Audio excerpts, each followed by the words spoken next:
Tere tulemast Musta kassitaru lugemisest Sõnnid. Siin on lugemine teile nädalaks 29. detsember kuni 4. jaanuar. Ma olen teile välja võtnud 7 kaarti. Ja vaatame siis, mis nendel kaartidel teile selleks nädalaks öelda on. No nüüd see näeb ikka välja juba rohkem nagu teiste tähtkujude oma ja nagu tavaliste inimeste kaardi lugemine. Et ei ole selliseid nagu pööraselt vingeid kaarte, mitte et siin midagi halba oleks. Siin nädala algus ütleb seda, et teie sees on olemas kõik vastused. Mulle tundub, no kui ma nüüd vaatan üleüldiselt neid kaarte, ülempreest rinna ütleb seda, et toetuge oma intuitsioonile. Te teate ise kõige paremini neid vastuseid, mis teil on. Karikate 8 räägib hingest, räägib seda, et oma südamesoovidest, unistustest, ta on nagu unistuste kaart, unistuste täitumise kaart. Ülempreest rinna siis seda, et vastused on teie sees olemas.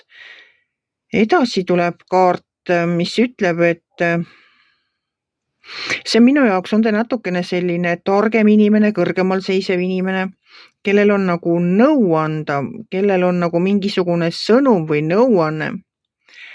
Edasi on seal üks sauade kaart, mis räägib sisemistest hirmudest. Ja siin all on narr, et mulle tundub, et sõnnidel on nagu aasta lõpus või selle uue aasta alguses vaja teha mingisugune otsus, sest narr on number 0 ja see tähendab, no eks ta tähendabki seda, et meil hakkab uus aasta. Ja seal sauade sellest narrikaardist edasi on müntide 7 ja müntide 7 ütleb seda, et sa lõikad seda, mida oled külvanud. No vat ma nüüd ei tea, ma arvan, et tuleb ikkagi otsus teha, see samm astuda. Sest narr seisab seal kalju peal, narr seisab seal üleval kalju tipus ja tal oleks nagu vaja astuda alla, oleks vaja astuda see esimene samm muutuste suunas. Aga mulle tundub, et sõnnidel oleks nagu pisike pelgus selle sammu ees. Samas see viimane kaart ütleb, see on nagu eraku kaart ja ütleb seda, et võtke aeg maha, vaadake endasse. No võib-olla see ongi selline, meil on selline aastavahetuse aeg ja võib-olla ongi aeg vaadata tagasi eelmisele aastale, kuidas aasta läks. Mis iganes teil on olnud plaanid, unistused, küsimused, vastused on teis endas olemas. Ma pigem arvan seda, et oleks aeg külvata, kui nüüd ei ole midagi lõigata, siis nüüd siin aasta algul tuleks võib-olla külvama hakata seda, mida siis aasta lõpupoole lõikama hakata. Et võtke aega mõtiskluseks, iseendaga olemiseks, no teil on olnud siin mitu raju nädalat, et seltskonda küll ja veel, et nüüd võib-olla ongi aeg natukene rahulikumalt võtta ja vaadata enda sisse. Otsida need vastused üles oma küsimustele. Ja eks me siis järgmistel nädalatel näeme, mis edasi juhtuma teie elus hakkab. Aga ma olen võtnud teile nüüd ka lisakaardi oma inglitaro kaardipakist ja vaatame, milline kaart siis teile selleks nädalaks tuli. Ma ta siit kätte saan, no ikka saan. Nii.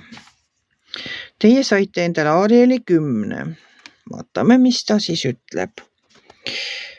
On väga palju, mille eest tänulik olla. Rahaline edu ja lootus pensionile minna. Tore ja rahuldust pakkuv pereelu. No pensioni kohta ma ei oska midagi öelda, miks selleks tuleb kõvasti tööd teha. Muidugi sõnnid ongi teinud tublilt tööd, et kas just pensionile, aga võib-olla, et ongi see aeg külvata siis endale neid seemneid, et oleks see passiivne sissetulek, millest me kõik nii väga unistame, et saaks elada rahulikult sellest, mis sisse tuleb, ei peaks väga palju enam rabelema ja tööd tegema. Ja pereelu, see on ka loomulikult väga oluline, et kõik meie lähedased inimesed on meile väga, väga olulised. Et jah, hindame siis seda, mis meil on. Sellel nädalal ma olen teile võtnud ka ühe lisakaardi karmakaardipakist. Et see on nagu karma tervendamise kaardipakk. Ja see kaart peaks nagu ütlema seda, et kus kohas sõnnidel siis sellel nädalal kõige rohkem king pigistab. Et vaatame, mis siis teile tuli sealt.